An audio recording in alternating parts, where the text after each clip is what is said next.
Creatures of the Ferns. The dungeon smelt of dust and burnt ropes. Mice only came out when the lady of the house was ever so kind enough to bring me my daily portion of bread and water. I had to fight them off in order to eat, and the flies, oh, the flies. They never went away from my festering lash wounds, which came numb after months of itching. Henry? Yes, master. She came down the stone steps in her velvet red dress and her hair all done up like she had gotten back from church, which could be true, except this was how she always wore herself. Sing me your song again. The temptation to groan I had far surpassed, as I did not need any more lash wounds. The flies and mites were punishment enough.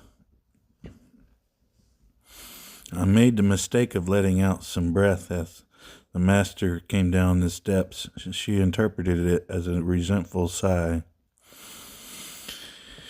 Now, Henry, don't keep me waiting. I don't need this today. Her needs were the only needs worth any living being's time and effort. I began my song. Go away from my window. Go away from my door. Go away ways from my bedside. And bother me no more. And bother me no more. It was an ancient song I learned from my school teacher back in the 90s. She sang it better in her fluent French, but she didn't have such great acoustics as this. The dripping of water from pipes, the occasional fluttering of bats, the echoes all collaborating with my weak efforts of song which the master demanded me.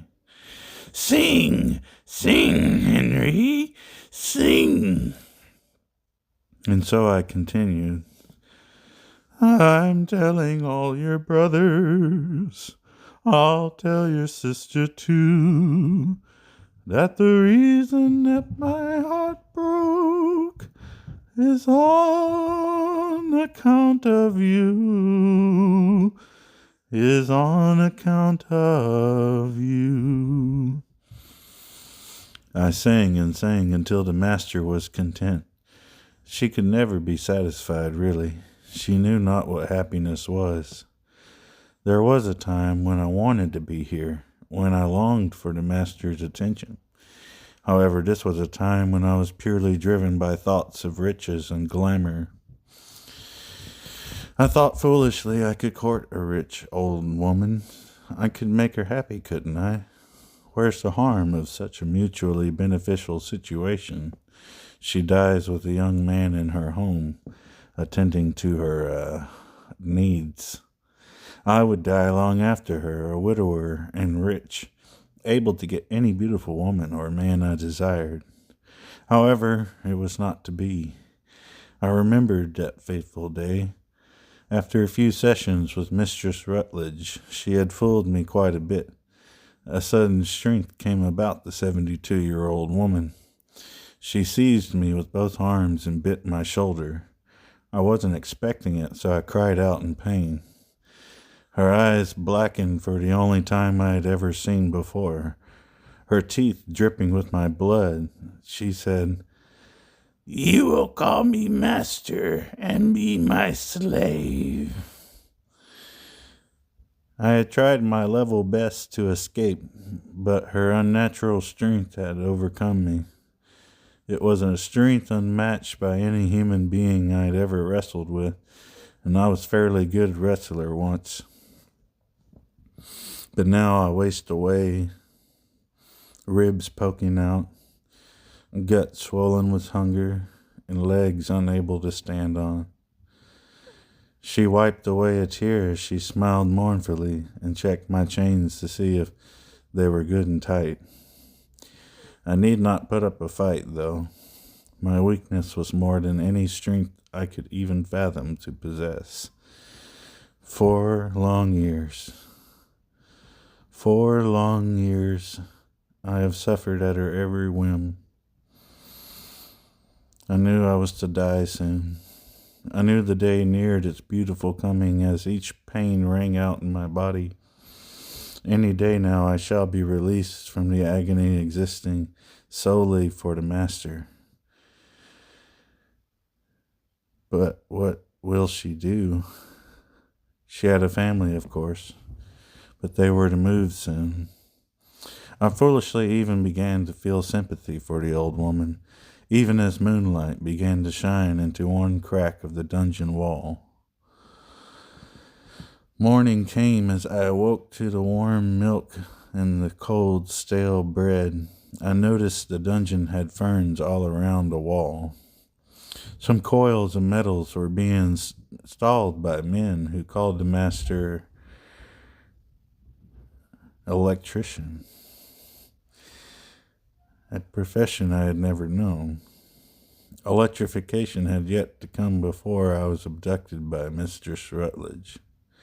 She had spiders in a tank and began to release as many as possible. They crawled and crawled all over my body, and I could not help but scream. Now, Henry, I really can't stand to hear you complain. You're finally serving a real purpose. She meant to say that I was to be fed to the spiders. You see, Henry, I'm setting up a lab. Her voice began to croak some. A lab where I can send out radio signals in order to talk to my real family. Her eyes were all black with no whites in them. In order to reach home. She seemed happy for the first time in the 4 years of my stay in the basement dungeon of Rutledge Manor. Goodbye, Henry. Her smile widened some more as she took a hammer to the terrarium which contained the bulk of leftover tarantulas. They all scurried out, and crawling towards me, I decided to sing for Mrs. Rutledge. Go on your way, be happy. Go on your way and rest. You were always my true love. I really did love Bess.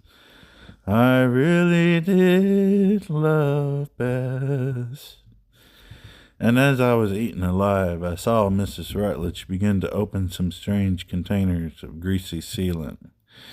She started covering the coils of metal with this stuff and setting them up long ways along the dungeon walls. I dared not scream, for I welcomed the paralysis of the spider poison. Let those 8-legged creatures consume me, and may I die in song.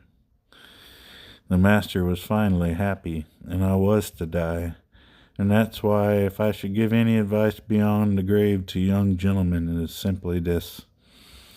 Don't settle too fast.